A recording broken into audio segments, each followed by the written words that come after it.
we made it, and it's good. I will go back to the session after the class. I think that it is important. So I came in, and then I slipped out after an hour to come and set up for you. I'll go back to the class. It's important that we have the continuity.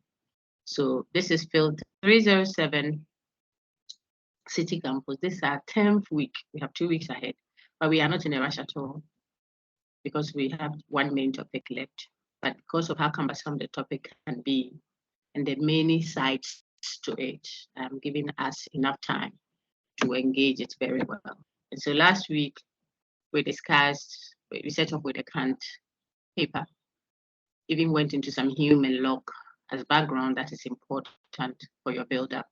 And I want to hear from you on analytic synthetic a priori, a posteriori, synthetic a priori, truth, some examples, Hume's relations of ideas, his matters of fact. So John Boyd, set us off. What did you hear last week, please? No, please. Last week I was sick, so I didn't join this thing, but I can still share an idea. Whatever you have read on Kant is fine. Go ahead. Yes, go ahead. Please. I think Kant distinguish between analytical truth and synthetic truth. That for him, analytical truth, they are statements that their predicate already exist in the subject. So there is no need for you to find or order this thing from you, because, for example, when I said A is A, so the predicate A is already exists in the subject A. And for him, he said those analytical truth, they are truth by logical truth, they are true by definition, they are tautology, they are redundancy. So for them, they don't need to add anything to the subject. Their predicates already exist in the subject. So, and for him to distinguish that this analytical truth, they can be sometimes synthetic. As for this thing, the rationalists believe that at least we have some analytical truth that can be truth by definition and at the same time truth by informative. And again, it talk about the synthetic truth, that those truth, it means that their predicate only inform something about the subject. So let me say, when I say John is at City Campus, so the predicate is at City Campus, just inform you about where John is, that I am at City Campus. So for him to say those truth, synthetic truth, they are not truth by logical, they are not definition. So for them, they just add to the subject, and you see them as contingent. For you would describe them as contingent. This truth, they can be either true or false. So sometimes true, sometimes false. Yeah. Sometimes false. So it makes in conclusion that at least we have some synthetic truth that can still be analytical truth. And I think for the empresses, they will deny that fact, that master. There is okay, let's correct that. Let's correct that. That's fine. Let's correct that. Should I continue? So the Kant says we can have some synthetic truths that are known a priori, not that they are synthetic and analytical at the same time. You see that they are synthetic, but we know them a priori. Okay, so continue from there. Okay, Doc. Master, that is not correct. So yeah, welcome. Continue from there. Okay, Doc. And for him to make this thing, the assumption that there is a dualist relationship between these two ideas, these two truths, that one can still remain synthetic at the same time. A priori.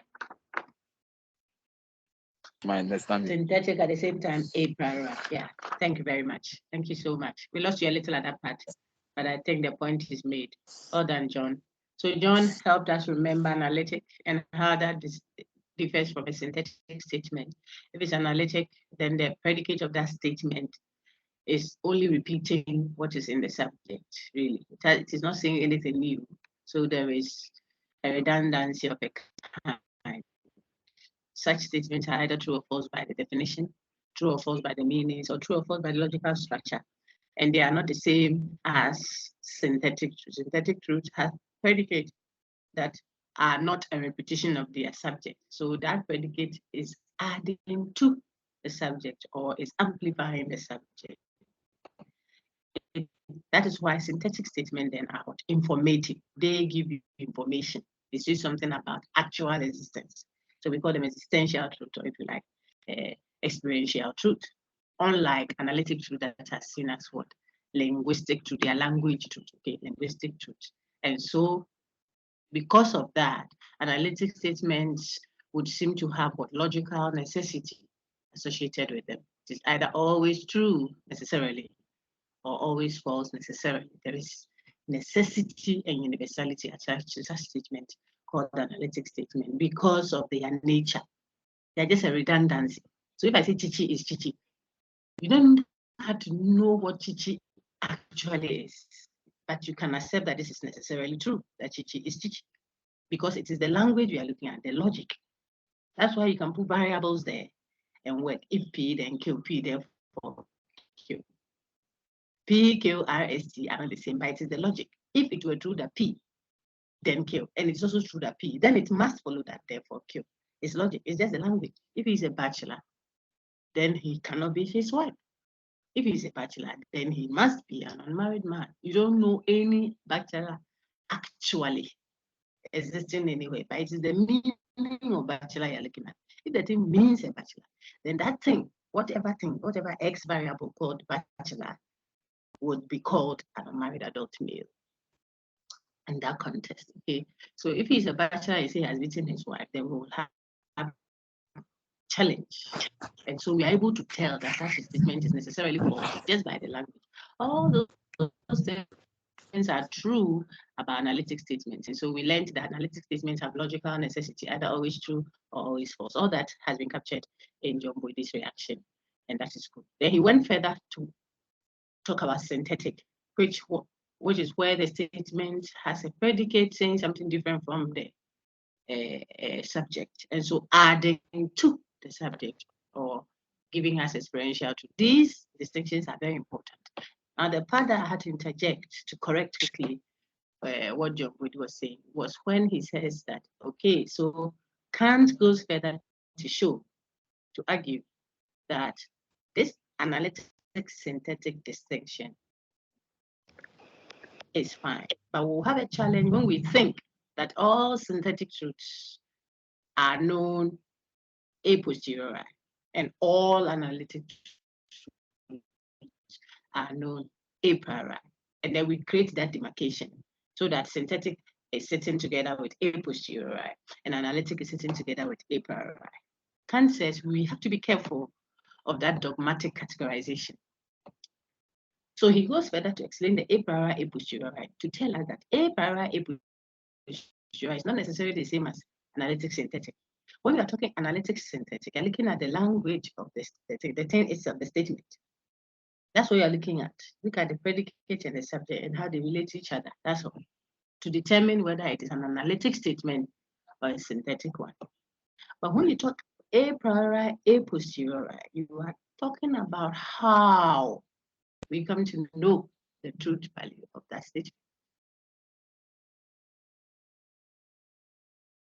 Is it necessarily via the senses, that is a posteriori, or it is necessarily true by what? Independently of the sense? Do you use the senses to attain that truth? Or you can have that truth without the contribution of the senses. Okay? So a priori, a posteriori on my screen now, we'll be talking about how we come to know. Kant therefore tells us, and John highlights that also in his contribution. He says there can be synthetic truths that are known a priori. All this while we thought if it is a synthetic truth, then it is known a posteriori. But Kant makes a case to show us that we can have synthetic to that is a subject predicate relationship. That one synthetic, the predicate is not the same as the subject, it's not repeating the subject. So such a statement that gives information that is existential, an approach that is informative. We can have such a statement, it's synthetic, and yet instead of being contingent, no, it is not contingent, it has a necessity attached to it. The necessity can be necessarily true or necessarily false. So synthetic statement, yet having logical necessity of a kind to it, says Kant. How is this possible? Synthetic truth. That's what the recording that I shared with you recently deals with.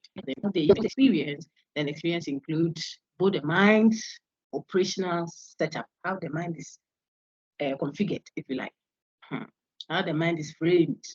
Mind is framed in such a way that it thinks in a certain way. So when I'm seeing with my eyes, Kofi is playing football. That seeing, which my eyes see Kofi playing, it's not just the eyes at work, says Kant. It is the eye, that's sensation, the sensory organ, is the eye as inspired by the mind. And it's framed. The mind is framed in a certain way to even allow the eye to see at all. So I don't see to know, I know to see. And what do I know is not ideas that have been put there, but the structure of my mind. My mind is categorized in a certain way. The mind sees in a certain way. You see what I just said? So when my senses are seeing, it is actually a combination of what my mind's framework is plus my senses at work. And so experience is a combination. Experience is created by mind and what? The senses together. That is what Kant is saying. And he wants, and that's why it's a revolution. It is not your senses, your pure senses without the mind. See, the title of the book is The Critique of Pure Reason. You are criticizing the idea that it was just purely reason without any infiltration of the senses that gave you the idea. He says, no. He's criticizing that. And then after you, that's a critique of practical reasoning. He criticizes the senses. Those who say it's purely the senses of, if you say pure, it means the other one didn't contribute to anything. Kant criticizes good. So what we are doing is a Kantian kind of approach to epistemology. And he says, seeing doesn't lead you to those a priori categories that he mentioned. Substance, what's the other one? What are the priori categories of the understanding? There are two mentioned in your book. I've mentioned substance. What's the other one? I want a chorus answer. Let me see if you are there. Causality. Causality. Well done. Causality. So, and there are 10 others that she should work on. Okay. So I'm saying that the concepts like mind, matter, which are substances. So concepts like substance, like causality, according to Kant, are not put into our mind by the work of the senses. That is what the empiricists say. The empiricists say is the empirical, through the empirical channel that we sourced for ideas or concepts like substance, causality. Not a lie, I think that's not what happens. We don't see the substance underlying the state of being, whether mental state or physical state. We don't see it. If it's mental state, it's mind. We just know we are thinking, but we don't empirically perceive that which does the thinking. Anytime you are going to perceive that, you will already be thinking. So you don't perceive the thinking thing, the thing that does the thinking. When you are doubting, this is now in reference to Descartes, and I'm doubting, then I do that I exist. I don't know the thing that does the thinking or the doubting or the affirming. I don't know it, empirically speaking. I don't. I assume it. What I know is the phenomena, the state of being, thinking, doubting, affirming, denying, or seeing, hearing, touching, tasting. But a thing that does the seeing, so there is the mental phenomena for mind, and then there is the physical phenomena for matter. Hume rejects both. On empirical grounds, we don't apprehend or perceive these, and he's a strict empiricist. Now, his point then is, we don't know substance, but the reason is he's trying Play the recording I shared with you earlier, please. Okay, I'm just connecting them for easy understanding, so that you are trying to find this Kant telling him that that's your problem, that's what you are doing wrong.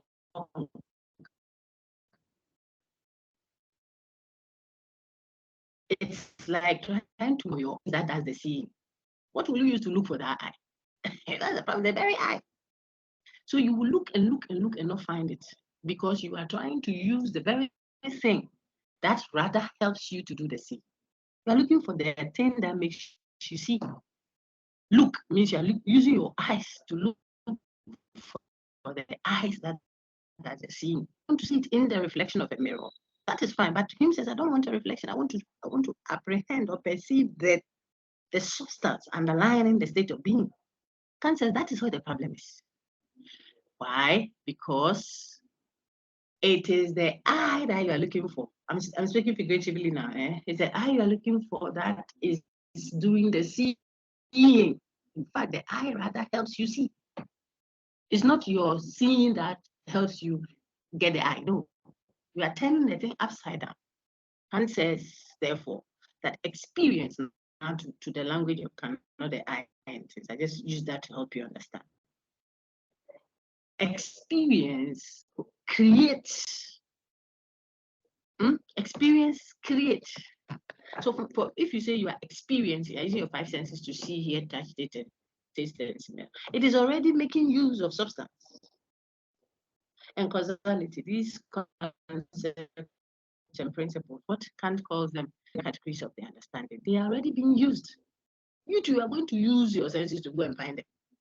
But your senses cannot see or hear or touch or taste or smell without these a priori categories.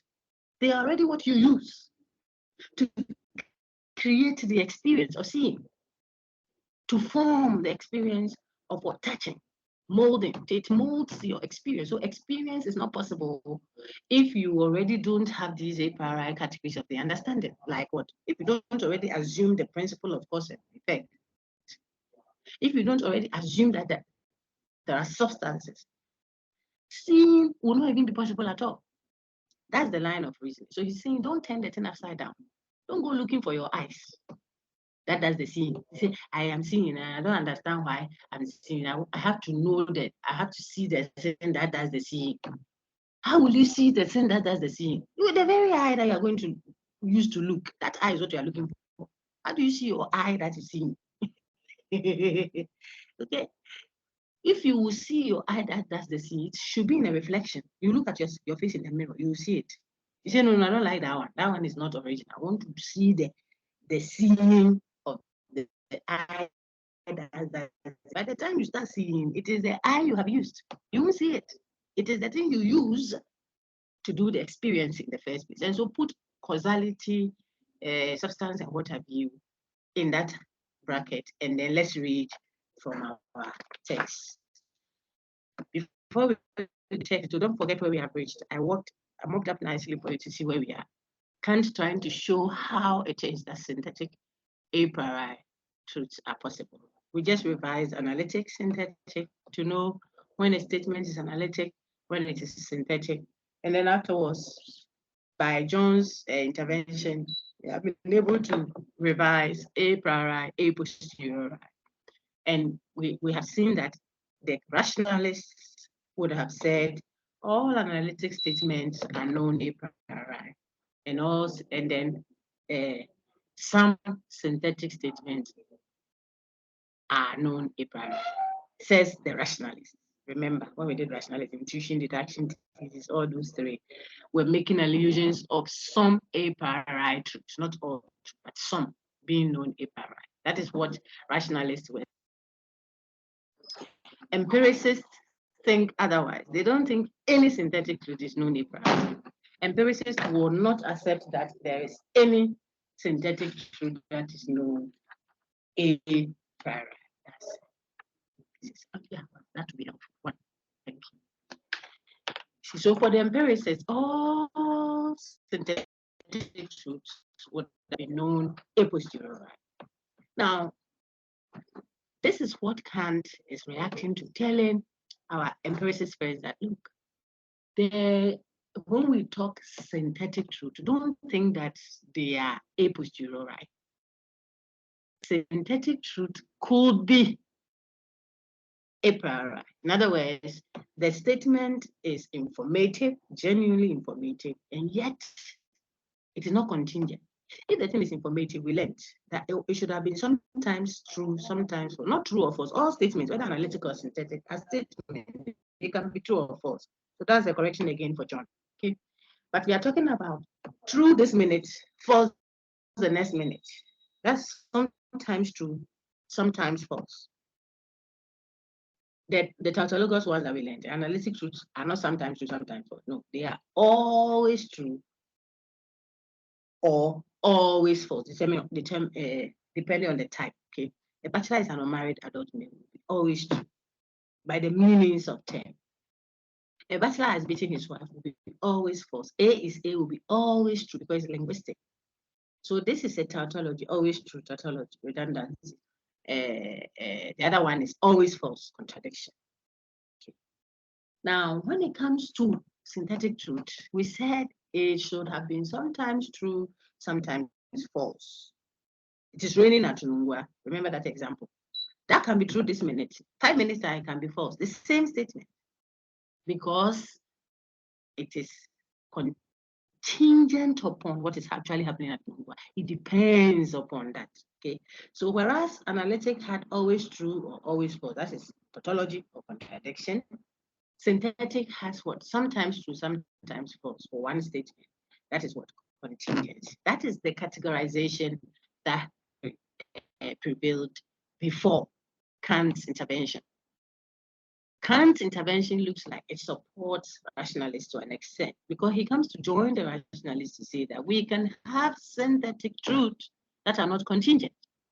In other words, that are not sometimes true, sometimes false. No, they are necessary. Necessary means it's always like that.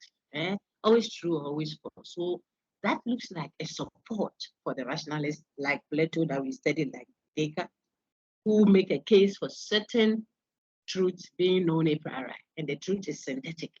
God exists. It is wrong to kill indiscriminately. These are not definitions. These are synthetic truths. They are not analytic truths. Everything that happens must have been caused. Look at it. Where is the definition in it? It's the principle of causality I just stated. Okay. Whatever happens must have been caused. God exists. It is wrong to kill indiscriminately. Remember our discussion of Locke's reaction to Plato. He says, look, there are people who don't believe in God. Atheists. So how universal is the claim that you make? Why was he arguing that way? Because he was reacting to Plato's argument, for example, that there are certain truths we know a priori without the intervention of the senses. See that those truths are not analytic, and yet we know it a priori. I just referenced that to tell you that so rationalists would be very happy if they hear Kant, who is acting like a referee, okay, trying to solve the problem between the two. Then Kant says, no, I think empiricists, you should slow down. We can have synthetic truths that are known a priori. This Kant, who will be happy? The rationalist will be. But when he starts to explain what accounts for the possibility of synthetic truth being a priori, it's different from what the rationalists say. Even the rationalists will be amazed. They might not even support what he's saying. Yet he supports the conclusion, which is what? That there are synthetic truths that are known a priori. But he doesn't say such truths are possible. But please come, because God put it in our mind, or it's part of our rational nature, or no. He doesn't talk about an idea in the head. That's not what Kant says. So you can add that to your notes now. You can add that to your notes now. Kant doesn't say that there's a certain idea that's what is having any no. He hasn't talked about the world of forms where the idea comes, but he talks about the nominal. This is the phenomenon. We'll get there shortly. Okay? So he's not talking about something inside the mind. No. That would have been a rationalist position, typical of Plato, for example. Kant says it is how the mind works, how the mind is framed. It's not talking about what is inside the mind. Otherwise, it will be just like the rationalist study. Okay, so Kant says the mind is categorized, structured, framed in a certain way. That is, those who have read the reference text, you see where he said if we were all wearing rose-colored goggles, everything as rose-colored. Maybe I'll take you through those pictures.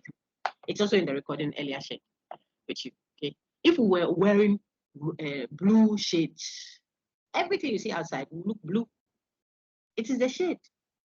So if the mind is framed that way, that is how we'll see things. If our mind is structured, framed, categorized in a way, everyone, listen, in a way that thinks in terms of cause and effect, then as soon as I see someone crying, my inclination would be, what is wrong? What caused it? You see, it's not me. It's just how I'm framed to think. There's Kant. We always look for the possible causes of it. Why is this lady always having relationship issues? Why is it that all my spiritual level has gone down since I got to the university? Why is it that my A's are becoming B pluses? Why do you ask that question? Kant says you ask because you are framed to think in terms of causality, cause and effect. So when something happens, the mental faculty is framed in a way that seeks to think of things causally, seeks to think of the underlying factor, underlying substance that oppose things. So the concept of substance is not something you seek to know with your senses. No, it is already how you are framed to think. So your experiencing already employs those a priori categories. That is Kant, not something that is there. It's not something on the phone before you bought it. No, it's just how the phone works. A phone receives and picks calls. It's not something that the phone has been made to be, or some data that you put on it before you bought it from the shop. And so with that, you see that you know analytic synthetic, you understand a priori, a posteriori. You clearly showed, and I think you know the rationalists' emphasis in this debate on epistemology, the sources of our knowledge, and the justification of our claims of knowledge. Sometimes you tell people, even if the whole society says you should sleep with your mother, and that it's okay, what is wrong with it? After all, uncle, if you enjoy your niece, it's nothing. If you rear chicken, you can eat some. You are taking care of those children. I mean, you can enjoy one. Even if the whole society supports it, you say, but you now you know that you shouldn't do that. You know. The person is appealing to something else, like Plato would have. If you were speaking to Plato, you see, you already know what justice is. Don't say the society says, and when we went to court, the court said the land is mine to absorb what? When you know that you stole it, and you know you shouldn't steal, the justice system may not be able to know all the intricacies of what happened. They can just look at the legalities of it and then see that, okay, well, this person's name is the will says is so and so, but you know that you manipulated the man to the will, and then poisoned him and killed him. So the law discharges you and says you want the case, but Plato says you know what the right thing is, rightness, goodness. The person is begging for arms. Nobody's the no one will arrest you if you give or you don't give. But sometimes some are annoying, but some of them, when you drive past, you feel guilty. Nobody is the no one will arrest you. I keep saying that. But you yourself, you know, that's the I can with your conscience. Maybe not conscience. If you are a spirit person, I mean, you talk spiritual language, the Christian sect I belong to, you would say the Holy Spirit will convict you. Someone doesn't want to say Holy Spirit, they will say your conscience. Another person will say if it's not your conscience, three persons will say someone, whatever it is that convicts you. It is something you already know. Sometimes it's not the law. You jam the traffic, no one saw it. But when you're going, you also say, others will say, oh, there isn't anything there. It's just the way we have been treated. That's luck. Oh, it's just how we have been grown. Society has to work. So empirically, we have been trained that way, have been educated that way. And that is why we don't, we feel that guilt. It's not anything like some a priori knowledge we have over there. Get it. So if you do the rationalist line, you take something that has been put there, which has not been put into the makeup of a table. So a table doesn't feel guilty. A table doesn't know right or wrong, and therefore it's not an agent, a moral agent. As such, not entitled to what you see the consequences to morality, to what have you. So you don't arrest your grass cutter, which came to eat your corn in the field. Hold it and put handcuff on its hand, and then you see what the court will do. You don't. Says because a grass cutter doesn't have the privilege of having that special knowledge, rationality put in there by its rational nature. Okay. So here, rationalists say the idea is already there. That is what Locke and others react to. Locke says, no, sir. The mind was a tabula rasa, an empty slate before coming. Everything that is in the mind, every idea that in the mind was put there by the sense, put it more directly. There is nothing written on the mind that was not put there by the sense. That's the debate going on, the source.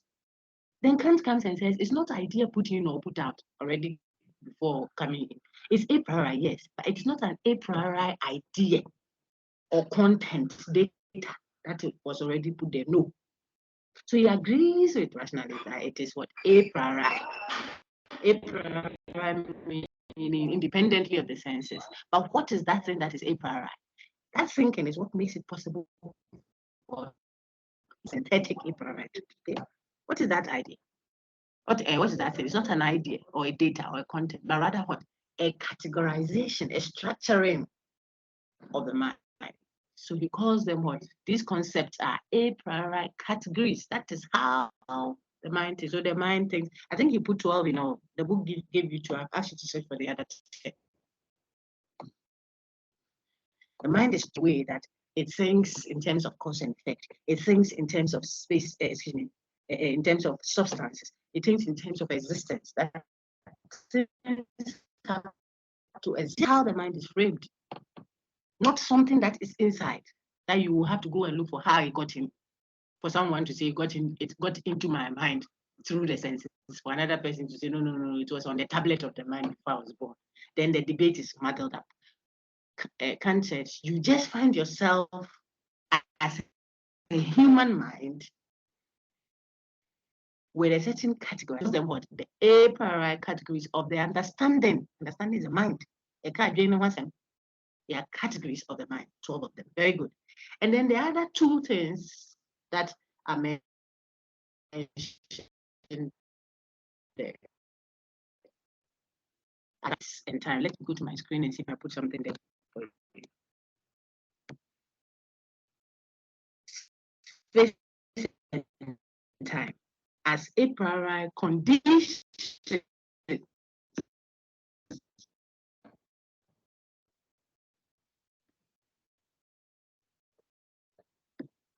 now. We are now a synthetic a priori, truth, the truth, but we need it employs, the knowing employs an a priori categorization of the mind. That is what Kant is saying. Raise your hand, so we are on page. Go back to the beginning of that page on Kant 55. Let's move up very well, patiently. A lot of repetitions help. If you want to read, thank you all. If you want to read, please keep your hand up. Prompt your colleagues who may not find it useful if they will just play recordings. Some don't even have the morale to play. They play and they listen, but it doesn't come out like how music flows when you are playing it. So sometimes people play the recordings, but if you have the interaction like this, then the recording is only to pick it up and to point folks to, something. So please prompt your colleagues and let's continue. I see only two hands wanting to read. Gabriel, please, you are reading for me, but let's do it together. Please go to your page 55. The problem of certainty is there. Rima, keep your hand up. I've seen it. Page 55, I went through that with you. So the different ways of thinking of the truth or falsity of a statement. On page 55 there, I want any one of you to show me one synthetic statement, then read it out for me. Anyway, so free mind read 5. The sun will rise tomorrow. Well done. What makes it that it was Gabriel that spoke? Yes, please. What? Yeah.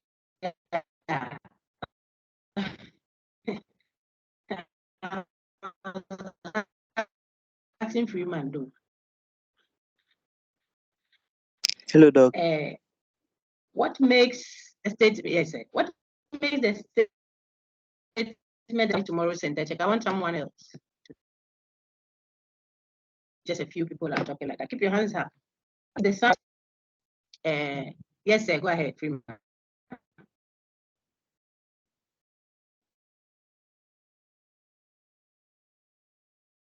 Go ahead. Oh dear.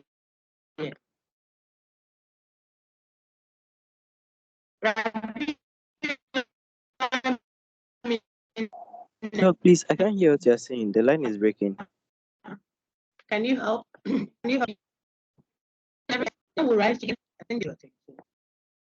I'm asking why the sun will rise tomorrow. Gabriel, if you can hear me, please go ahead.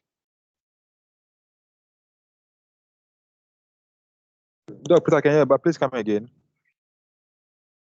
The sun will rise tomorrow is synthetic, like you said. It is correct. Why? What is the explanation? Why wouldn't you say it's analytic? They say it's synthetic. Because it is not true, and by definition, we cannot be certain whether the sun will truly rise tomorrow or not. That's all. That's all. It is exactly. It is not a definition. You can't tell the truth or falsity of this statement by looking at the statement itself. There is no repetition of subject in predicate there. Simple. Okay. So this is synthetic. And this one. Doc, yes. Doc, please, can you also say that the sun will rise tomorrow? It's giving us information about how the sun will rise tomorrow. Like, that's what makes it synthetic. It's giving us information about the sun. Yes. Yeah. Yes, it's fine. Except that if someone doesn't understand the predicate and subject thing, then the person will, by the same argument, say that backing dogs back is also informative. Look at it. So we are still on page 55. Backing dogs back. Is it analytic or synthetic class? Analytic. That one is analytic. You see, backing dogs back. Now, someone who is not well vexed in the distinction between analytic and synthetic will call that one also informative, that you are telling us that backing dogs back. But that's not informative. You're not adding anything new. In fact, you're just repeating yourself. Development is to develop the nation and embark on developmental projects so that the nation becomes developed like the developed nations offer. You said nothing. Critical thinking is when you are critical about your thinking. That is not a definition. You see, that is not informative. You just repeat it. It's a redundancy. You see, so I just wanted people to know that backing does back is a repetition, it's analytic. The sun will rise tomorrow. It's informative, it's synthetic. Why? Because for the sun will rise tomorrow, the sun subject is not what you mean when you say will rise tomorrow. No. This one, whatever is the predicate, if you were to say the sun will rise tomorrow, this one is not repeating itself. You can't use the language here to determine truth or falsity. It is not a redundancy. Then from there, I can add what Freeman said. It is informative. I don't want you to go and explain that by saying the sun will rise tomorrow. You have to go and observe the world. When you start doing that, you are confusing synthetic with a posteriori. They may be related, but they are not the same. So what makes it synthetic is not necessarily because we depend on experience to establish truth or falsity. Because we are going to have synthetics in a moment, synthetic statements that does not depend on experience. It is a priori, has a priori necessity. See, and so we want to clarify that. If you got that, then we can now move on to page 56. People should read the text. Yes, please. Doc, please, I wanted to ask for synthetic statements. Can you also say they have bearing on reality? Yes, that is what we mean when we say they are informative. They are existential truths. Okay, yeah, they are all correct. Let me show you the slide that has that. You have to. Everybody should kindly keep engaging the content. Read this, say the same things over and over. Keep look on my screen. I'm projecting that. These pages we are reading, this will be the third or so times that I have referenced that page, and it's okay. Don't worry about the repetition. There's a reason why I'm doing that. If you see the goldsmith hitting the same place, but he wants a certain curve. After that, he will smoothen it. Then you will see the fine earring that the person is wearing. It's not something that comes one off. Okay, but when you get it to there, your foundations are strong. They actually build on into your whatever postgraduate, whichever. If you are going to another department, you're able to apply them. There are certain truths. You can't say you were not in the strong room when you were compiling the election results. However, when you were there, I don't want to, they didn't give you this or that. It's funny. How can policymakers make such argumentations problematic? This is basic analysis. I don't have to be in Canada. I can sit here and analyze. Analysis is a skill. You see from the word analytic. Critical analysis. Open it out and see the logical consequences without having to be there. I can't tell me you didn't see the vision. I saw it. The angels were wearing gowns and they were totally naked. That is not true. It can't happen. You see, hey, you are not a woman of faith. The thing is about emotions. What you said, say it well. If the person, the angels were wearing, gowns, they couldn't have been totally naked at the same time and in the same respect. No, sir. No, ma'am. Don't be emotional. So even your faith, the rationality around it, can be offended by the way you are thinking. There's analysis, there is synthesization. You synthesize, ukafra, synthetic. There are other times you do what you analyze. It's original. You are looking at an internal inconsistency, say in the cultural or the religious or the political, which is, I don't want to pick on any political, but I say, for example, we are social democrats. And I think that is for a certain political party in Ghana. I don't, but I hear it. Social and yet democrat. What are the policies that you are pushing? Are they social democratic? Then there's an internal inconsistency. If you are not doing that, it's an analysis. I don't have to bring any external argument. I look at your own. So it is a tool. What we are engaging now. That's why I'm taking time. There are certain times you are synthesizing. So you may be doing a multidisciplinary research.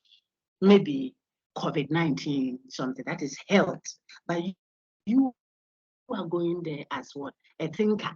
So you and your colleague there, you are doing multidisciplinary research. What you take to the table is the ethical consideration. We're looking at the methodology. Whilst the people who are the experts on that particular field do the content, you have to take the skill there. That's how I know you who offer you bring anything. And so what? And so I'm saying I'm repeating them. And so Madam's question, I don't know if it was Debbie, I saw Debbie, is very important. She asked, does that also mean, are you referring to the same thing that says it speaks to reality? Yes, that's what is over there. Synthetic truths. They talk about actual reality. They are existential. And we'll read them again in the reference text as well. Just about 3-4 pages or so. Just that. And if you joke, we can do that in 6 weeks. Like the book of John, chapter 1. If you joke, you can read it, unless you are reading it like a storybook. But if you are reading it to catch a revelation of the deity of Christ, you need discernment and calmness and patience, line by line. In the beginning was the word. He didn't have time to play around. And I keep saying it in all the reports, the classes I'm meeting. He doesn't have time to play around plenty, and the people were they infect 5,000 people alone. What? That's baby miracle. The real miracle is for God to take on flesh. So if he's revealing that, the beginning from verse 1, chapter 1, verse 1, say in the beginning was the word. The word was with God. the word was God. If you're not Christian, I'm just referencing one of the gospels. There were 4 gospels in the New Testament of the Christian Bible. Okay, the 4th one, the book of John. He starts and he doesn't have space like a philosopher. You don't have time to go, oh, John Locke was born in the year this. Who cares about when he was born? It is his philosophy you're dealing with. Go straight to that point and delineate and open it out. We don't have time. In the beginning was the word. That word was with God. That word was God.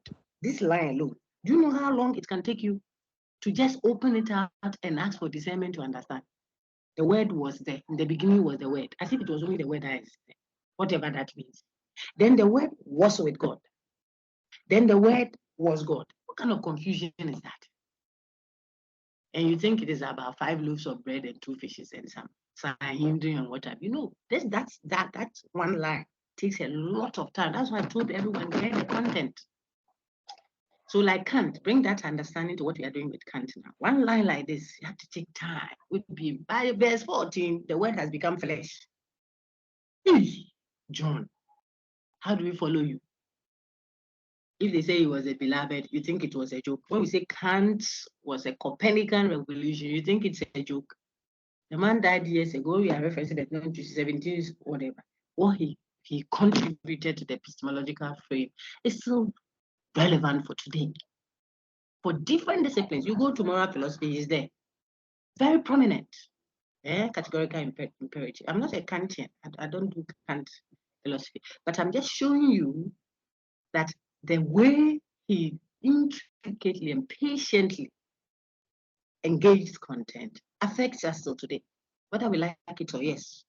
And so back to where we are, dear friends. Take your time. So I just went through page 55 with you. We were just to help us refresh our memories again on synthetic analytic and see some examples and be able to tell ourselves why we would call this particular one synthetic, this one is analytic, and why. Then we are now on page 56, and Gabriel is still on standby. Everybody else who wants to read, keep your hand up, please. Okay. And there we see Kant and Hume, the title, that is what is there, Kant and Hume. Why Kant and Hume? Because Kant is taking and reacting to the most recent epistemological, dawn, big guy. That was Hume then. Hume had taken over. So think of iPhone 13 Pro, whatever, to 14 to now 15 or so, an improved version. So whoever it was then, it was Hume's, when I say Hume, he's not the only one, but that brand, the logical positivists. And Kant was reacting to Hume, according to Ed Miller. This is Ed Miller's text. We have been engaged. Ed Miller has done a commentary on them, and then where it matters, he has pulled out the extract from the original text for your reference. What are we saying now? Let's read page 56. Gabriel, please, you can do as the honest now. Kant and Hume. Please read it. Okay, please. Kant and Hume.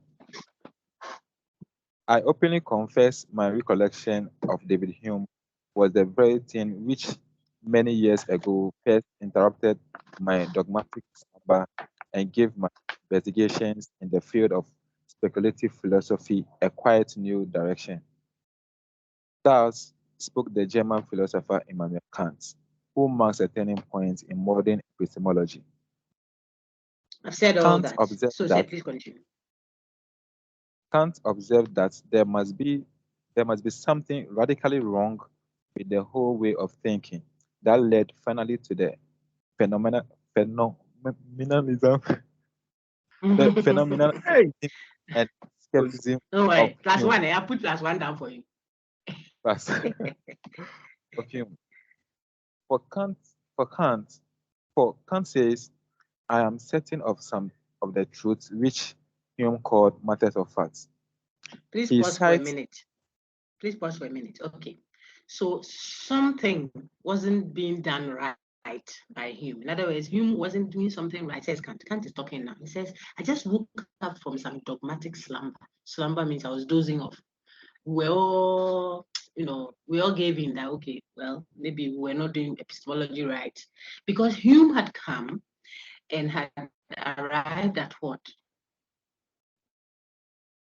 a philosophical view of rationalism, and he had been labeled a skeptic, a philosophical skeptic. Remember the three types of skeptics, not the common sense one, which we all are, and not the indefensible one, the absolute skeptic. No, absolute skepticism is not defensible because it claims exactly what it seeks to deny. We have gone through that. But Hume had become a philosophical skeptic, raising doubts about knowledge of basic epistemological concepts like substance and what? And causality and some others. They were supposed to be the basics, that everything that happens must have been caused. That's the principle of causality. Who would doubt that whatever happens was caused by something? Look at it. Before the soil, you had a whole plantation of corn. Didn't you sow corn? Why are you sitting there listening to a lecture? Because you believe that what you give and it will come back to you. All these are versions of what? Causality. Whatever happens must happen. If you don't pay your rent, you will not like your landlord. If you are a thief, you don't like policeman. You jam the traffic, get ready. A ban is after you on the motor. Everything that happens must have been caused by something. It's supposed to be a given. Come in. Hume comes and by the critical examination he does. He renders all these doubtful by very good argument he makes from what? The empirical perspective. I've said all these in class. I've repeated them last week with you, with main campus. I've shared both recordings to both sides. So if you are playing a lot of them, some of them sound repetitive and it's good. As soon as you know that, but Doc said this earlier, it's a good side, it has entered. Don't want to start. If it hasn't entered, you are now hearing it's still good, then it enters. That what? That Hume's approach when he adopted empiricism, strict empiricist posturing, it led him to phenomenalism and what? Skepticism. So I continue. But I'm sorry, hold on.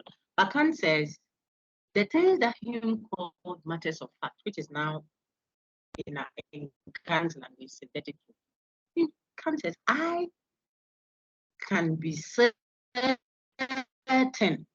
certain of those truths that Hume calls what? Matters of fact. That is not something that should have been labeled with what? Synthetic. Synthetic statements don't have certainty. Right now, I am looking at, if you turn back to your page 55, right now I'm perceiving this.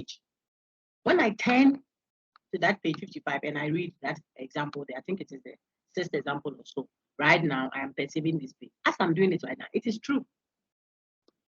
When I turn over the page and I say right now, I'm perceiving this page, it becomes false. That page. It's synthetic. It's a matter of fact. It is raining right now at Legon campus. I'm at Legon campus in my office. And I just said that. Right now, as I speak, it is false. The next minute, this same thing can be true. So what? So it is a matter of fact. And normally such statements should be contingent. Sometimes true, sometimes false. I've said all that. And so Kant says, but I am certain. If it is sometimes true, sometimes there's not something you can be certain about. A guy that can say, I love you today, the next minute say, I hate you. How certain are you of your life with him? When he says, I love you this minute, you say, no.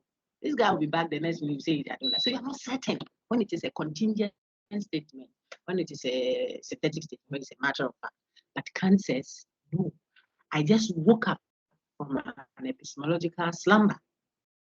I realized that I am certain of some of the truth. Some, take note, I am certain of some, Gabriel just read it, some of the truths that Hume calls what? Matters of fact. So it is as if, can't you say, I'm certain of some synthetic truths. That is, we are all starting. What are you? Continue, sir. Oh, okay. For Kant says, I'm certain of some of the truths which Hume called matters of fact. He cites as an example all mathematical propositions such as 7 plus 5 equals 12. From natural science, is such as an example, Newton's third law of motion, that in all motion, action and reaction must always be equal.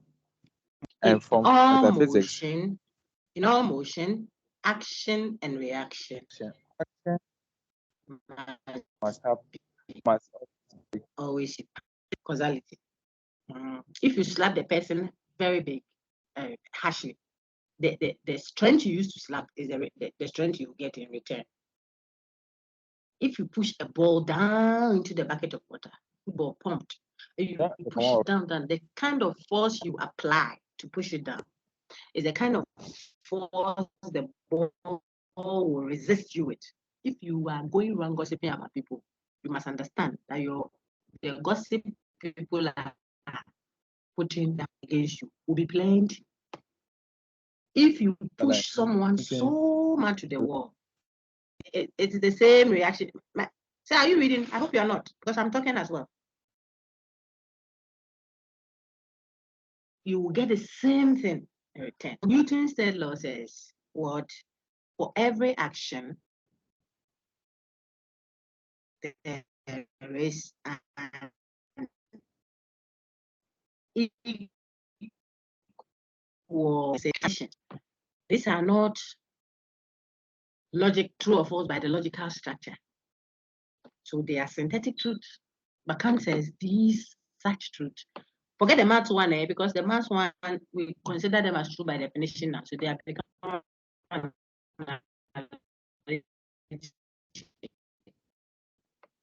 But the others,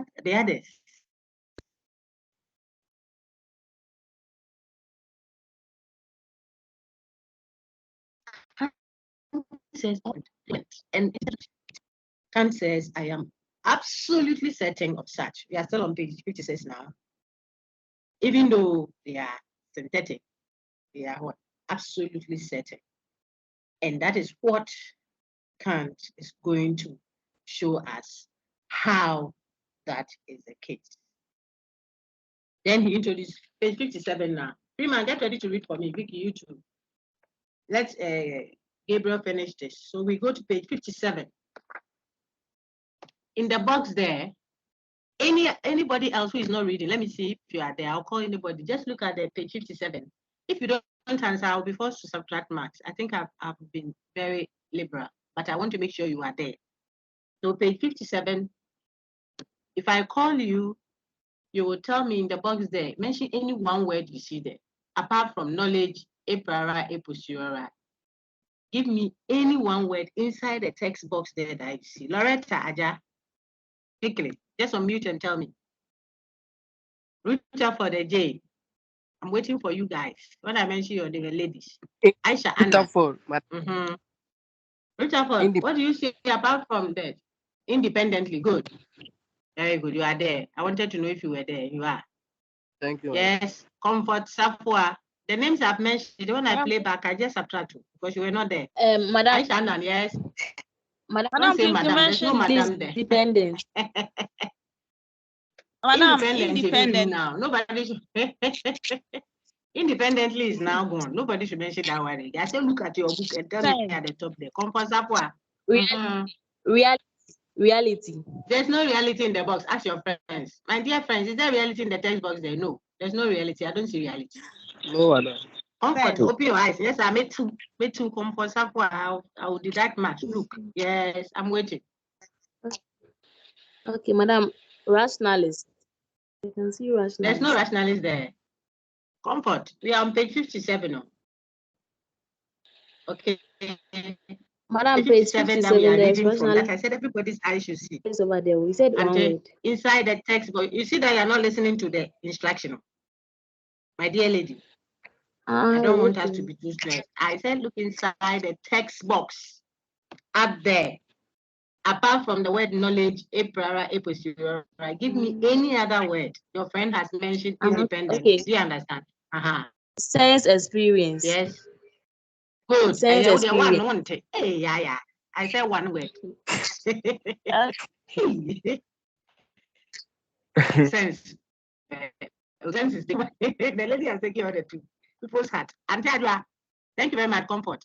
There was another name I mentioned because I've written it down. Aisha, have you answered yours? Madam Aisha. Then it's Angela Boachi. Yes.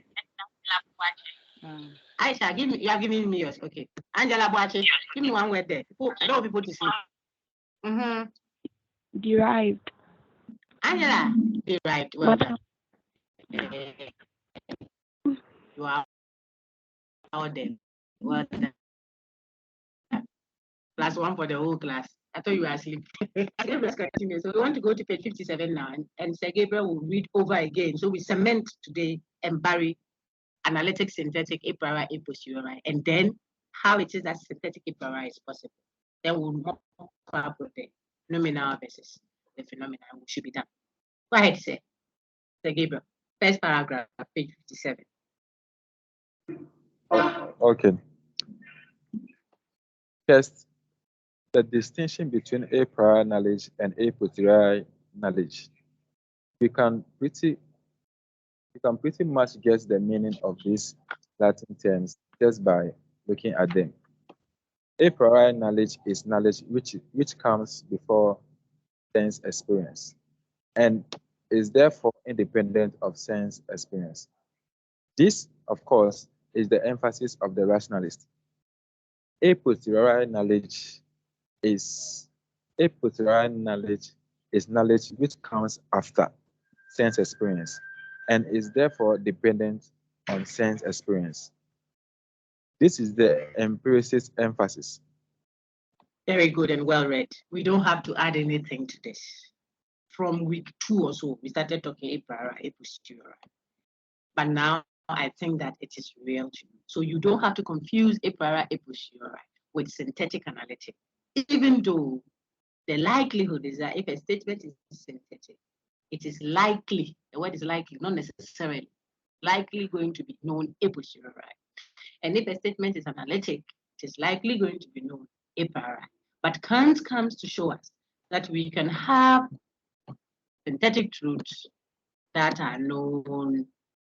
Look on my screen now, that are known a priori. And that is where the rationalists will be happy with him, because their emphasis has always been that there are synthetic truths that are known a priori. That has always been the case of the rationalists, except how they argue for it. They say the idea is put there, like Plato says, it's there before you were born. Before you were a blood clot in your mother's womb, I knew you and had ordained you to be this and that and that. The idea of who you are and what have you were already there. I went to school in Krabia when I was going to Dinkra before I came to the physical world. I told them I want to be this or that. God told me I'll be this and that. That is innate knowledge. It is ideas that were put in there before you were born by whoever, depending on your faith or whatever you subscribe to. That's a version of rationalism. Okay. Now, Kant comes in and says, I'm not talking about that kind of a priori-ness. I'm not talking about an idea that is in there. That is what I'm mopping up in the guys. So you know a priori, a posteriori. You know analytic synthetic. And thank you very much, my son, Gabriel. No hard feelings, eh? I have a son, biological son called Gabriel. So when I say that, that's what I mean. Not that you other people, they are not my sons or daughters. Gabriel Christ is my brother. I'm not sure I can give it to you. Opinion before when you say that. All right, thank you, sir. So I'll call now my class rep Freeman, who is also a son. I have a son called Emmanuel. Freeman, please read for me. You're very able class rep. Well, on page 57, we are mopping up. Everything now is mop up. Second paragraph. Go ahead. Okay, Doc. Please, thank you. Second, we have the distinction between analytic and synthetic knowledge. Analytic knowledge is another way of expressing Hume's relation of ideas. When this kind of knowledge is expressed in a proposition, the predicate is contained already in the subject. Examples are the sum of the angles of any triangle is 180 degrees, or backing dogs back, or any proposition of the form A is A.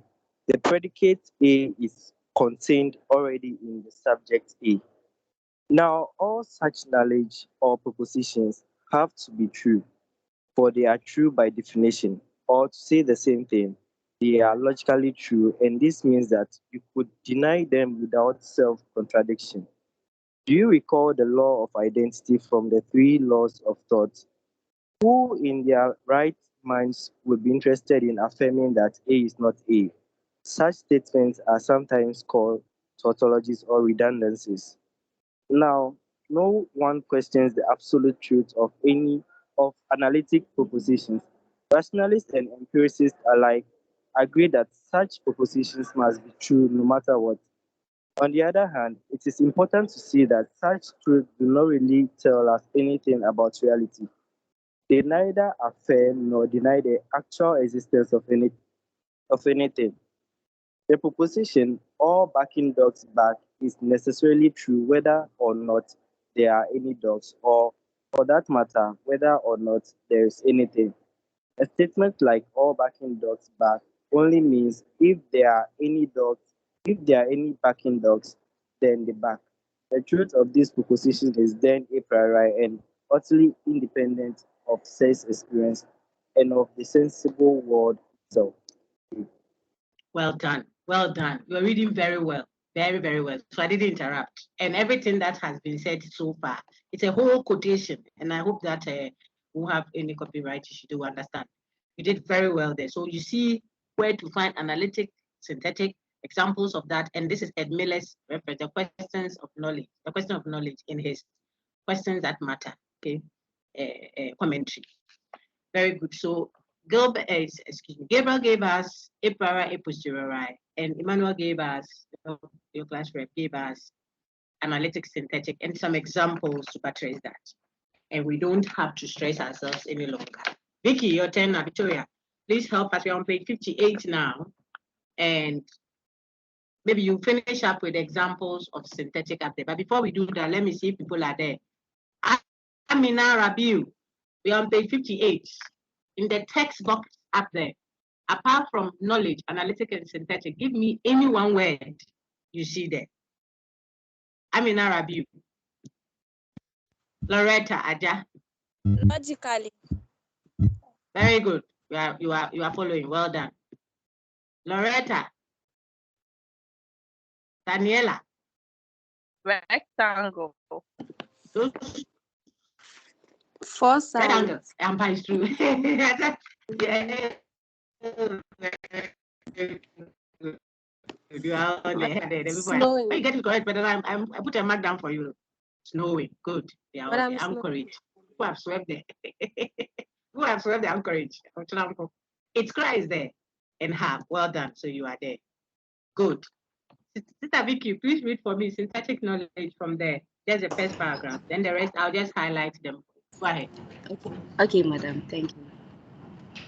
You're welcome. Synthetic knowledge, on the other hand, corresponds to Hume's matters of fact. In synthetic propositions, the predicate adds something to the subject, and thus two ideas are synthesized in a proposition. Synthesized in the proposition. Examples are water freezes at 32 degrees Fahrenheit. Dogs bags. Fahrenheit. Dogs bags. And any propositions of the form A is B. The predicate B amplifies the subject A. In this way, a synthetic proposition affirms or denies the existence of something, and is therefore sometimes called an existential proposition. It informs us about things. It really does tell us something about the actual universe. Well done. Well done. Well read as well. So that was what Debbie, I think, asked earlier. And that this page, 58, gives you all that information. Think of this as John chapter 2 or chapter 1. There's so. And hit it and read it and play it back until you catch the revelation. Not just the dogma, what is written there. Because if not, you won't understand the deity of Christ. This woman. Sister Vicky, when you were reading, Emmanuel was laughing at you when you were saying the synthesis. He thought I didn't see. I saw him on the screen. He was smiling. He was laughing. I saw you, Emmanuel. think I did it. Madam says the two are synthesized. You can't flat. Put to me like soaking the garri and the sugar and the milk. You boil it, soak it like that, then it mixes into one. That was synthesization means. So there are two parts that have been blended together. It is not a repetition of the same thing. You got that? Then I wanted also it's just a little education for all of us. When you see EI, it's I, especially in German, Fahrenheit.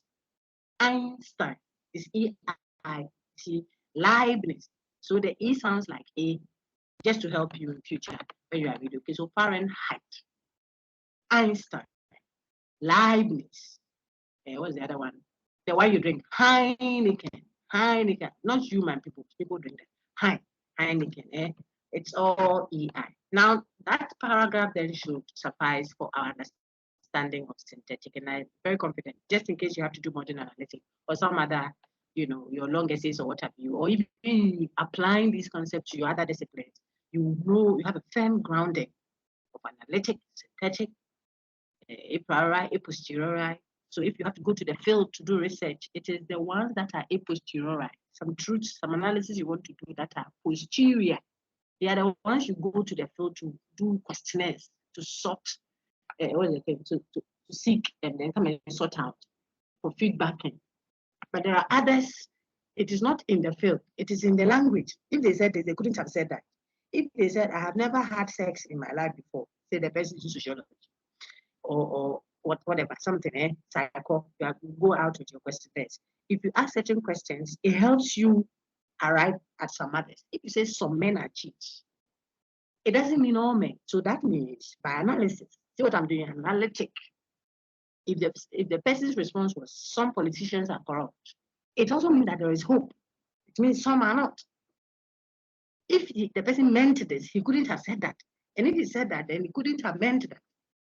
What I'm doing now is analysis. That's what gets paid. You get big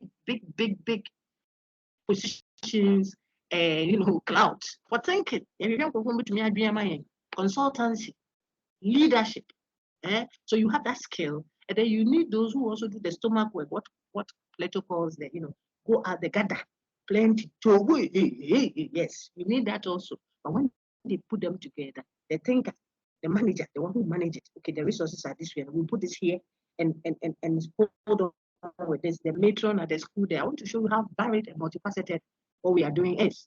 The matron must check the thing and say, okay, this corn came, this one is the one that fermented, so then let's soak that one for the corn. This particular one, we can do it for doing catchy and this and that and that. That is thinking based on either information given that is contingent or based on truths given that are analytic, therefore necessary. Madam just finished that page for us at the top there. Now, the second half of page is there synthetic a priori knowledge is what I want. I've said everything there. I don't know if we really have to go through all of them again. Just understand that whether analytic or synthetic is, whether rationalist or empiricist, they both accept that as for analytic truths, we know them a priori. It is synthetic truth that is in question now. Where we have a synthetic truth, rationalists say some synthetic truths are known a priori. The rest can be a posteriori. Empiricists say no, all of them are known what? A posteriori. So on this page, the second half,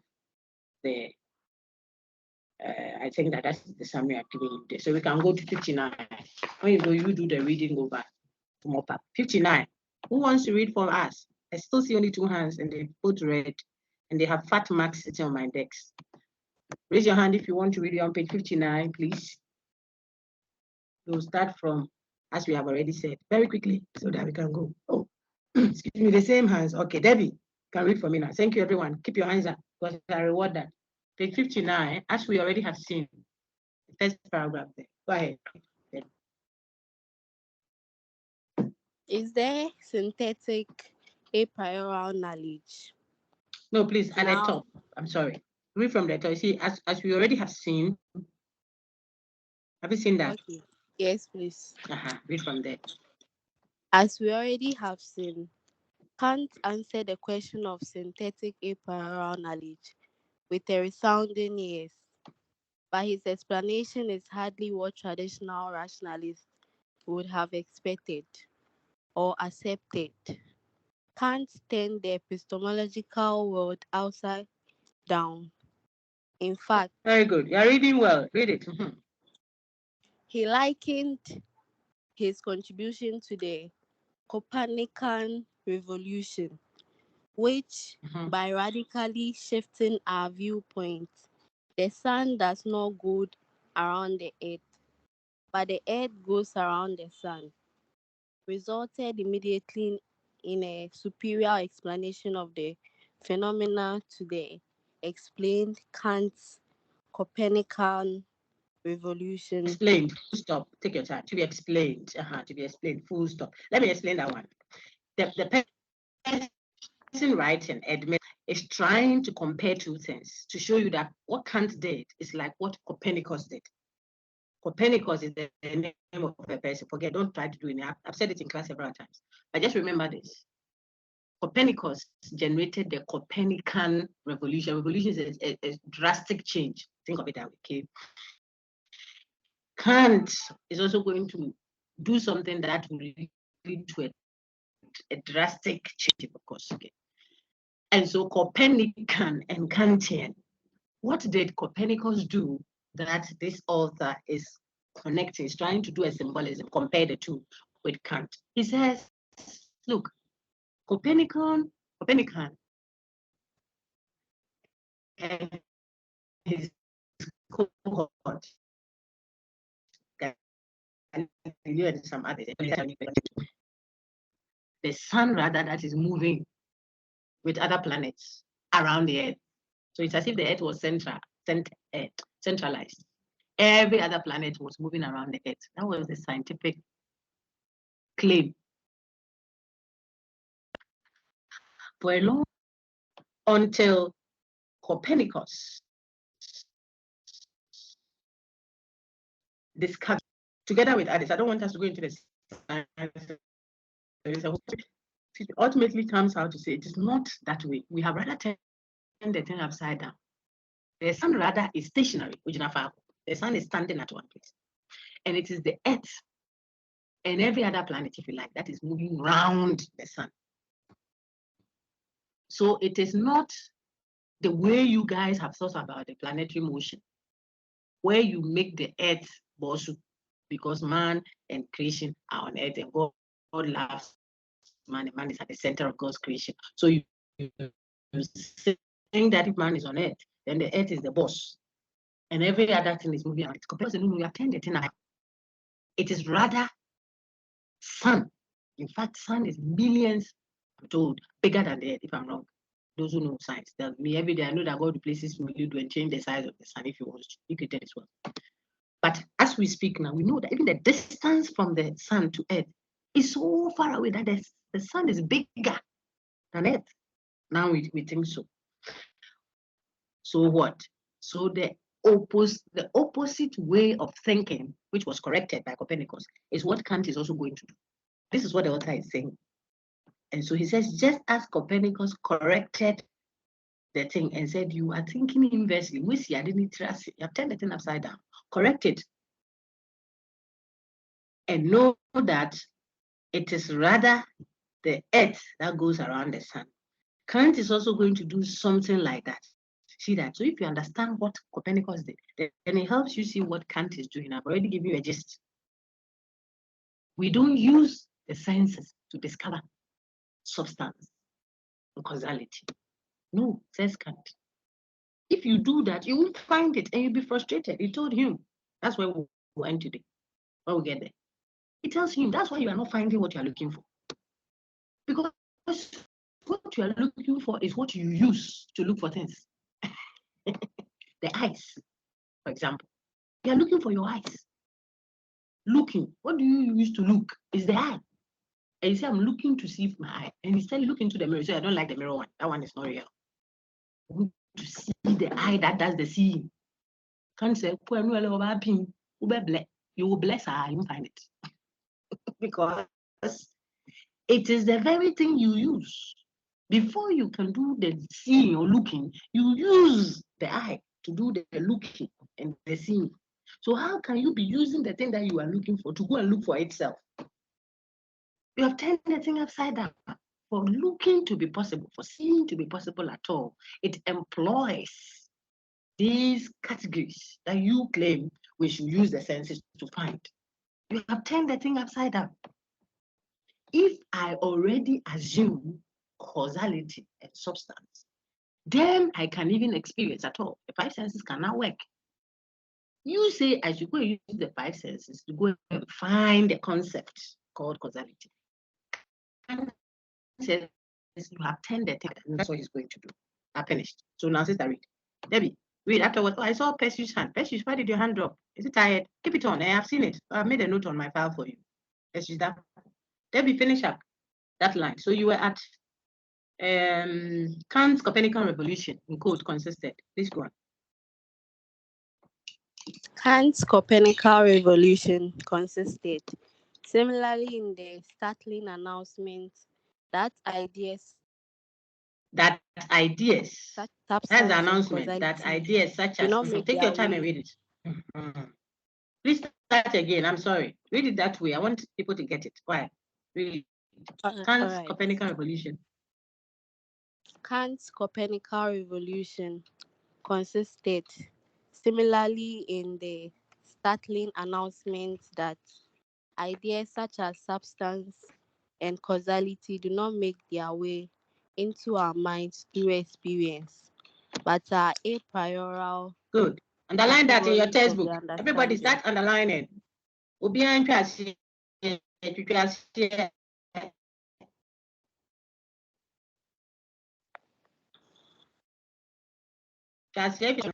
was read by Debbie. Do not make their way into our minds through experience. They don't. But is it Deborah? Debbie, is Deborah? Is it Deborah? Is Debbie my Deborah? When I say my Deborah, I know. I'm always teasing you that you are not sleeping. No, please. Is it you? Okay. No. Deborah. So let me know which Debbie is this. Why? So that I can make a note of it, because I want a mental picture of you as well. Let's go. So she says, Debbie is telling us now that in this, Kant makes a startling announcement that ideas such as substance and causality do not make their way into our minds through experience. That will not be a pleasant news for the empiricists. They will not be happy to hear that. But very soon they will be happy. You hold on. But are rather what? A priori categories of the understanding. They are already a part of how the understanding is categorized. As a data shell structured. That's how the mind is structured. The mind is structured to think in a certain way. It's not that there is something put into it. They don't make their way into the mind. It's not put there by anything. Whether it was put there before born or put there by the senses is not the issue, says Kant. I've already said that. They make their, but you will see the strength of Kant's argument when it comes to the parts that he supports the empiricists. It's awesome that every knowing will begin with the senses. Hey, Kant out here. So that one, the rationalists will also cry, and the empiricists will laugh. That's the last bit for next week. Every time we say we are knowing, the process begins with experience, the senses. But remember that experience is not only senses. That is what Kant will say. So it begins with experience, but it doesn't originate from experience. Knowing begins, the process of knowing begins with experience, but it doesn't originate from experience. You may start your journey from Accra to Legon. It doesn't mean you come from Accra or your antecedent, your origin is from Accra. You see that you can begin the knowing process with the senses. It doesn't mean that knowledge originates from the senses. That is what Kant says. Very beautiful. So it's a blend. That's why it's Kantian. Now, this place where Debbie just read, which I'm trying to hit, is saying that these concepts that Hume and his predecessors have thrown out, because you can't use the senses to get them, substance, causality, and the other two. Kant says, Wafa, Chilimo, oh, you can't find it because these concepts don't get into the mind.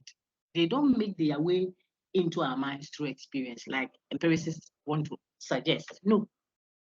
How do they get into the mind? Do they even get into the mind at all? Kant says no. They are not ideas inside the mind. They are rather categorizations of the mind. It's not as it's just how the mind is structured. I've repeated that severally. I think it's gone in. And so he calls them a priori categories of the understanding. Maybe you would unmute now and then Pierre, I've seen your hand. Keep it up. Don't put it down, Portia. Okay. I give marks as soon as I see that the person wants to read. Just for you to see. And so please read the continuation from there. They don't make their way into our minds through experience, but are a priori categories of the understanding. Continue. Which but are a priori categories of the understanding, which mold and shape, and in fact constitute our experience. Got That it. Hold is- on. Don't go, please. They mold and shape, and in fact, they constitute, and that is what creates experience. They constitute it. That's what makes up experience. When I say I'm experiencing what you see, hear, and touch and taste, I'm actually using the principle of cause and effect. Excuse me. I'm using the idea of what, or the concept of substance. It is already part of how my mind works. And my experience, which is the senses, is working with the mind at once. Otherwise, I won't even see at all. It's a complex blend. It's like I told if you play the earlier recording, it's cassava and plantain. Cassava for the mind, plantain for the senses. Put together. Kant says when I'm experiencing, what I have is fufu. It's a blend. The pounded, molded dumpling, cassava and plantain molded together. Now you can't pull out the cassava alone. You can't pull out the plantain alone. Experience is a complex blend of mind,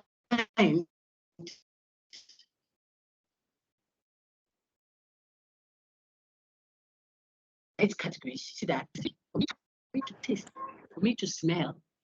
I don't smell outside of the workings of the mind. I can only see through the thinking of the mind. You see that shot? Okay, so experience molds, experience shapes, experience is molded, is shaped, and it is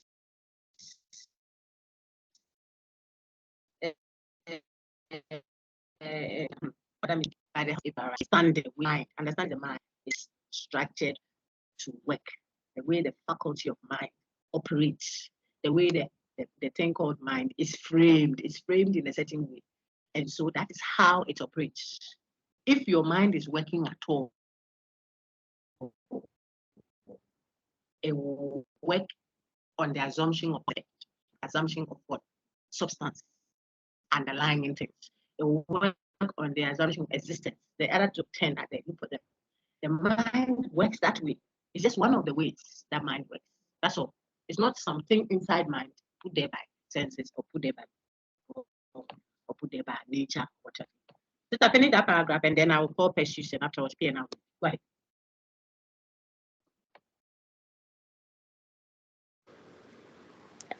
all right. That is substance and causality, along with 10 additional categories, are part of what we mean by experience.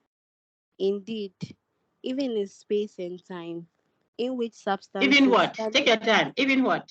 Take your time and read it well, please. Okay. Indeed, Indeed, even space and time, in which substances standing in causal relation are enabled to appear at all, are contributed by our intellect. Space and time too, therefore, are a priori conditions of experience. Well done. Well done. This paragraph was heavy. It is heavy, Papa. It's like some some verse being John, that way you read over 30. Yes, it's very heavy. So remember Deborah. That's how Debbie. I wanted to know if it was Deborah. Then I can tell you, I can connect. But this is Debbie. This is the designer one, Debbie. The other one is Deborah. That's my people. Listen, Madame's reading says substance and causality plus the 10 others that Kant identifies are not ideas put in there, but they are the way the mind is structured. That's why you got it. And so when I am seeing with my eye, my mind is at work because my mind is together with my eyes creating. This is the word create. Yes, they are creating what I'm seeing. Why? Remember the example, if we are all wearing rose colored or blue colored shades, everything in the world will be blue colored. Sometimes when you are very sad and gloomy and hurt, everything in the world you see negativity. It is you, not the world. And then if you are excited too, when someone is passing, say hello, say hi, hey, hello, good morning. You want to encourage yourself with hello. Because if you're not careful, you will be spreading a lot of pain and negativity around. Doesn't mean you shouldn't be objective. You can be, but sometimes it is a problem you have that you are spilling all over. So what? So if you are thinking in a certain frame, it will affect others. Don't see how sometimes you go somewhere, you're down there, maybe your group member, you're even inspired by the way the group members are active. And they say, oh, no, let's take this one, let's do this. Hey, Charlie, hello, let me sit up. It can affect others. That's the implication of what we are saying for this particular one. The frame of mind then is what influences experience. Then she goes further to say, things are locatable in space and time. So now, not what is inside the structure of the mind, not what is within the person. That is where the a priori categories of the understanding are. But now we are talking about the thing you're observing out there. Things are locatable in space and time before they can be seen. So for you to even say, I am experiencing, there's another assumption you make. That one is what? A priori, the condition that makes experience possible. That is not a priori categories of the understanding. That one is understanding or what dream. What dream how Bonner told you more and how the mind is structured. That is the a priori categories of the understanding. But this one, we are talking about conditions that must prevail for experience to be possible at all. Like the atmosphere that must be present for the Holy Spirit to descend. And he says, say, play, give me some cool, give me some hot, give me E flat or E sharp, and give me some worship song, create the atmosphere. The condition, and bring it to, sensory observation. The table must be locatable in space and in time. So if you say you are seeing a table, don't think it's just the eyes at work. There is a certain assumption you make correctly that the thing is in space and in time. Space and time are contributed by the intellect. It is your mind that gives that contribution. You see how much mind influences experience. That's what Kant is showing. And that is why some of us can't understand how the prophet, for example, is in the church with you, standing there with you. He says he has gone into 30 years into your grandmother. My grandmother's time when your grandmother was 16 years. You may not be able to grab it because physically you see him standing with you. How can he say he has gone into the past? The same with time machine in science. Claiming, at least in movies, some say it is actual. Go into the past, come and tell you what happened in the past. Sometimes go into the future and say, if we don't stop the way these people are giving birth plenty, in the year 20, maybe for 97, there will be no Europe. To only be Africa is taking over. They've, built houses in the sea, the Gulf of Guinea and the Atlantic Ocean have all become land. But these people are giving birth. Maybe in the future, that is what they see. In space and in time. Locatable in space and in time. It is something that is contributed by the intellect. Now, Robert, all the way here. So a priori conditions of experience as space and time.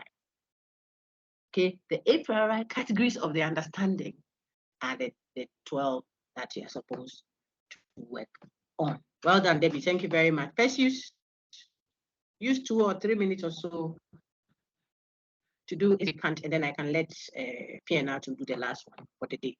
Well done, everyone. Go ahead. In this way, you can't.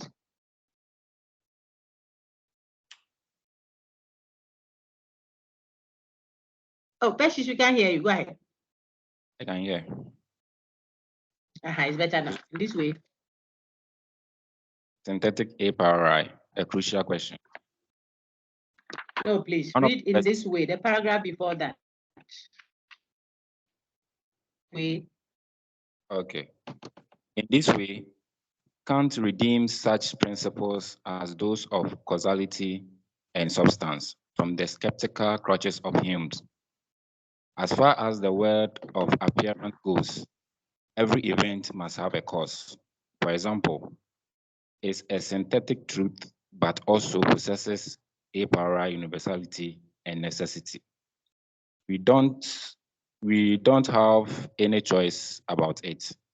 We have to experience things as causally related because that is one of the ways our minds create experience. If we are all wearing rose-colored glasses, everything must appear to be rose-colored to all of us. Very good. I've said everything there. So every event must have a cause, is a necessary truth, even though it is synthetic, but it has a priori necessity. And it is because that is how our minds create. See how they are italicized? Look at the words. Those words are in italics, they are slanted. For emphasis, the author wants you to look at them closely. That's how the mind creates experience. We thought that experience is the senses and mind is intellect. Now he's showing you that even experiencing is a creation of the mind. Why? Because of the a priori categories that make it even possible at all to experience. You see then that every experiencing, every synthetic truth there will be a priori. Now, all knowledge, from the way Kant is arguing, would have that nature. Knowledge, not analysis, not linguistic truth, but every experiential truth will be synthetic and a priori. So please go to page 60. The first paragraph is also just a read over. Here now, the last 2 minutes. Page 60, Kant's major work. Very quickly. Just to mop up. Kant's major work, The Critique of Pure Reasoning, was first published in 1781. In the following excerpts from the introduction, Kant begins to explain in his own way the ideas we have already outlined. 1. He distinguishes between empirical and a posteriori knowledge derived from sense experience and pure or a priori knowledge, which is completely independent of experience. And he raises his question whether such pure knowledge exists. 2. He establishes the two identifying marks by which pure or a priori knowledge may be recognized and distinguished from empirical or a posteriori knowledge as necessity and universality. What is that? And universality. Well done. Don't go further. Thank you very much. So necessity and universality. So the thing is synthetic, but it is necessary and universally applicable. Then it becomes synthetic yet what? A priori. The rest of that page 66, everyone keep looking, please, is just the insertion. He's now pulling original text from Kant to show how he arrives at his analysis of Kant. You look at it, you know that already. If you come to 61, it's still an insertion, an extract that he has put. We are in possession of certain cognitions, a priori, and blah. So it's still an elaboration on a priori, a posteriori. Please turn to 62. I'm just showing you page 62 down there, the title of the distinction between analytical and synthetical judgment. You know the difference between analytic and synthetic. You don't have to belabor that point. All the way 63. Please turn to 64. It's still elaboration. Page 64 there, okay? still helping you see analytic, synthetic, a priori, a posteriori. And then it comes to 66.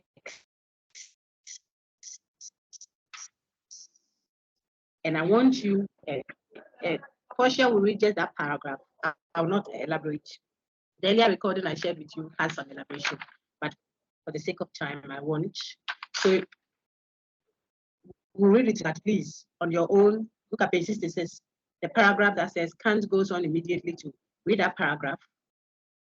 If you turn to 67, I think it will be an elaboration. So you go to 68 also, highlight them for your personal reading. And when I come and I'm emphasizing it to work fine. 68, read the whole page. That's where you see the noumena and the phenomena. Think of noumena as Plato's real world, and then the phenomena as his. I'm talking about Plato. It wasn't a slip. Plato has the world of reality versus the world of appearance. The real world versus the world that appears. Kind of something like that. But he calls what you would think of as real world as what the nominal world. And then what you would call the world of appearance as his what? Phenomenal world. So the world of experience for Kant is the phenomenal world. Phenomenal. In that world of the phenomenal experiential world, every event must have a cause. That is what Percy just read. In this phenomenal world, in this world of experience, that is how the mind thinks. Every event must have been caused by something.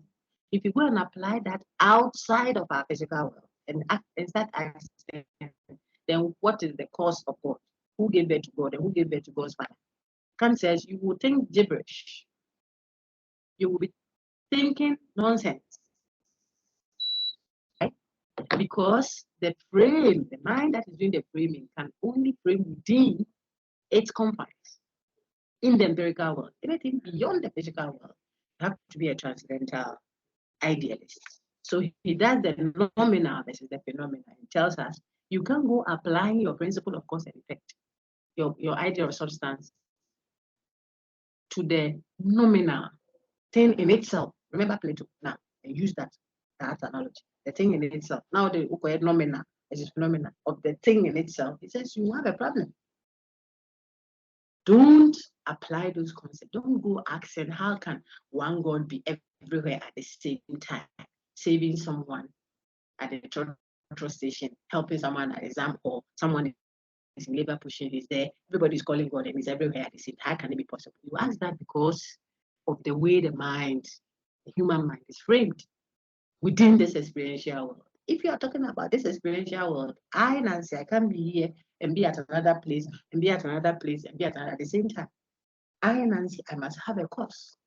Who brought me forth? Who brought me about? Whatever happens in this physical world, in this experiential world, in this phenomenal world, every event must have a cause. That is how the mind thinks. As soon as you start imposing these principles onto the nominal world, that is when our troubles begin, says Kant. And that is what he thinks his friend, his predecessors, Kant and Locke did. So if you look at page 66, where I thought I'll let Portia just read that. That's he has started showing Hume and Locke what they did wrong. And when you go to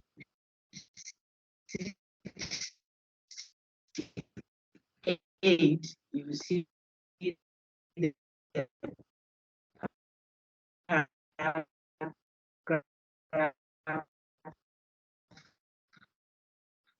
in the middle there, talking nominal. Just one of the read the page. The page that talks about entire idealism or something. Then so that'd be fine. But I still push it. Push, are you there? You are muted. Or maybe we end. Because your hand was up, I didn't want to shy you. Go ahead. Please read. Okay. Kant goes on immediately to construct his own theory of knowledge with that of his empiricist predecessors, Locke and Hume, and to show where they went wrong. Locke correctly recognized the existence of pure into bracket necessary and universal concept, but mistakenly sought them from sense experience and at the same time applied them beyond sense experience. For example, every event must have a cause, and God, a transcendent begins, is the cause of the world. A transcendent being. And transcendent being is the cause of the world. Hume, on the other hand, correctly saw that such concepts, necessary and universal, would not be derived from sense experience, and so mistakenly denied that they are, after all, necessary and universal.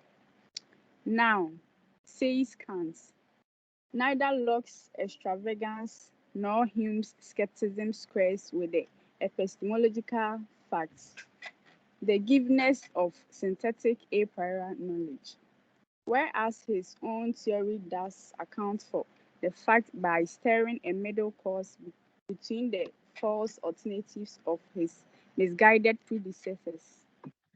Very good. When we meet, God willing, next week for the very final lap on Kant, it will be a fine mop-up.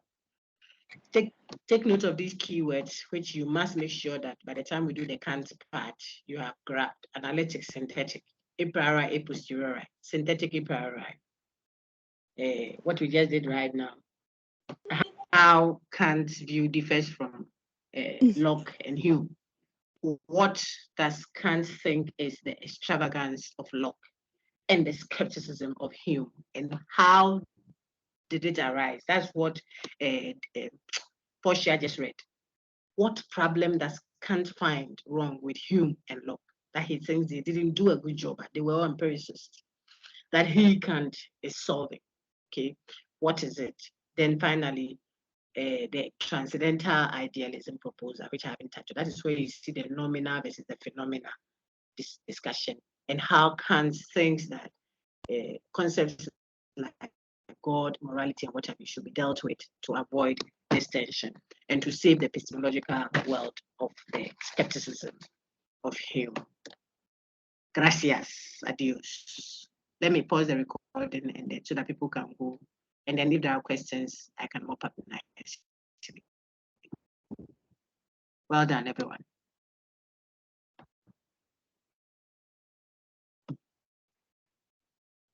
Good. Now I take questions. I see all these shut up. Is there a question?